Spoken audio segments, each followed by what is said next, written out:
Pai susu merupakan salah satu camilan khas Bali yang sering menjadi pilihan untuk oleh-oleh usai berlibur di Pulau Dewata. Perpaduan rasa manis dari isiannya dan gurih setarnya dari kulitnya menciptakan rasa yang pas hingga membuat penikmatnya ketagihan. Selain berbasis industri rumahan, ada juga pembuatan pai susu yang sudah menggunakan teknologi modern. Salah satunya seperti produksi pai susu di kawasan Tuban, Kuta, Badung, Bali ini. Proses produksi berlangsung sekitar 2 jam.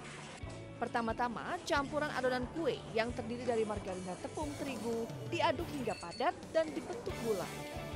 Lalu, masukkan adonan tadi ke dalam mesin pencetakan kulit pai. Setelah terbentuk kulitnya, tuangkan isian pai yang berupa campuran susu, telur, dan gula ke dalam kulitnya. Terakhir, panggang pai susu di dalam oven selama kurang lebih 60 menit. Kalau kita selalu mempertahankan kualitas dan semuanya, jadi mungkin itu yang dijadikan sesuatu yang spesial oleh customer ya. Jadi customer yang menilai semuanya, jadi tetap kita di sini tugasnya hanya mempertahankan kualitas dan semuanya. Mungkin pai susu udah terkenal ya. Kemudian ini juga keluarga yang di Makassar juga tahu kalau pai susu itu terkenal enak di Bali. Apa sih yang membedakan antara pai susu di Bali dengan di daerah lain ini? Kalau memang di Bali ini punya ciri khas kayaknya ya. Selain isian original, juga ada isian pai lainnya, seperti coklat, keju, hingga durian. Permintaan konsumen akan pai susu ini sangat tinggi. Dalam sehari, produksi pai susu bisa mencapai 20.000 box dengan harga jual di kisaran Rp30.000.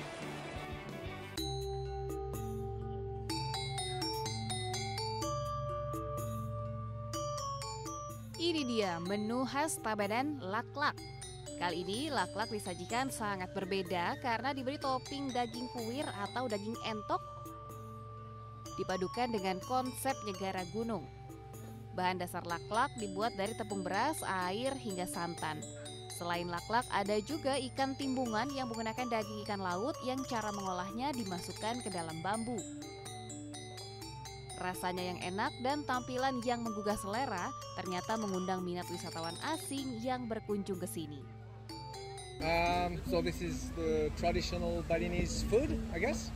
So it's very. I had the duck with flour paste white rice flour. Sorry, it was very nice, very good, very tasty, crunchy, and I like the taste of the duck as well. It was very good. Menikmati sunset di Tanah Lot ditemani dengan kuliner khas Tabanan laklak kuir dan timbungan ikan adalah pilihan tepat ketika Anda berkunjung ke sini.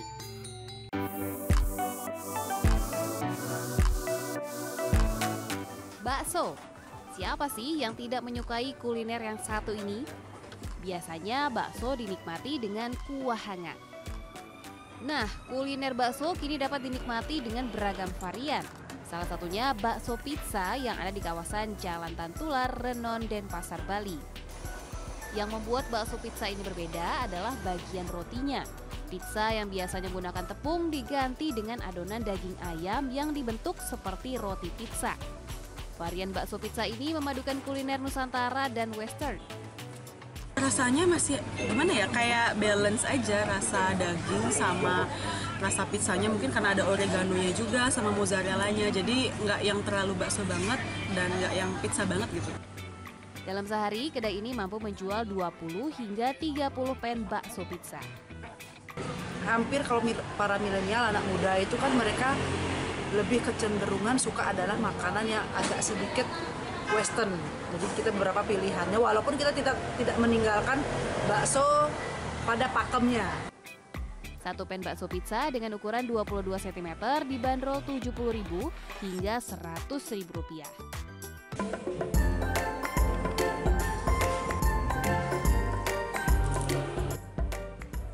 Namanya mie terbang. Buat sebagian orang, kuliner yang satu ini jelas akan membuat penasaran. Seperti namanya, sajian mie ini memang melayang di atas mangkok. Dan memang Memang pengalaman unik inilah yang ditawarkan salah satu resto mie di kawasan Jalan Jayagiri, Renon, Denpasar. Sajian mie terbang ini sebenarnya berbahan mie biasa. Namun saat disajikan, mie ditata sedemikian rupa, dililitkan pada sepasang sumpit, dan ditambahkan berbagai topping. Mie melalui proses pembekuan dengan cara dipanaskan sehingga sajian mie terbang memberikan ilusi mie dan sumpit yang terbang melayang. Mie terbang disajikan dengan semangkok kuah kare hangat. Saat menikmati mie terbang, Anda harus menuangkan sendiri kuahnya saat hendak disantap. Flying noodle-nya ini, saya udah berapa kali sih nyoba di sini. Terus rasanya juga nggak pernah berubah, rasanya juga enak, tekstur mie-nya juga renyah, enak pokoknya, kriuk-kriuknya gitu. Jadi kalau misalnya dimakan biasa juga enak, terus dicampur kuahnya juga rasanya tetap tekstur mie-nya juga tetap kriuk. Ada sebuah menu atau dish yang bisa kita buat yang sama kayak logo. Nggak ada bahwa saya tahu menu itu dulu, kemudian berusaha saya tampilkan apa enggak. Jadi logonya dulu, dari sana saya kepikir ada nggak yang bisa saya buat yang kira-kira mirip dengan ini yang bisa kita tonjolkan sebagai sebuah trademark kita lah. Untuk seporsi mie terbang atau flying noodles ini, pengunjung cukup membayar Rp60.000.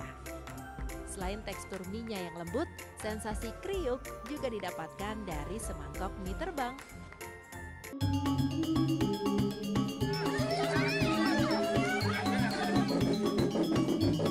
Pemirsa, indah sekali ya hamparan sawah dengan struktur berundak seperti anak tangga atau terasering ini. Ya, inilah desa wisata Jatiluwih yang oleh UNESCO ditetapkan sebagai warisan budaya tak benda di tahun 2012 silam. Di sini wisatawan bisa menikmati keindahan area persawahan di lahan seluas kurang lebih 53.000 hektar. Wisatawan juga bisa menyaksikan secara langsung sejumlah aktivitas pertanian tradisional, mulai dari tradisi metekap atau membajak sawah yang ditarik kerbau. Selain untuk melestarikan tradisi metekap, atraksi ini juga bagian dari edukasi agar para pelancong mengetahui cara membajak sawah tradisional yang sangat jarang ditemui. If you visit Bali, please visit Jatiluwih because Jatiluwih you will still have the traditional way of agriculture that you can find in very few places in the world. So you have this cow, still use the traditional way to work on the rice field. Selain tradisi metekap, wisatawan juga dapat menyaksikan permainan tradisional menangkap belut di areal persawahan. Menangkap belut di dalam kolam lumpur ternyata tak semudah yang dibayangkan karena licin dan mudah terlepas.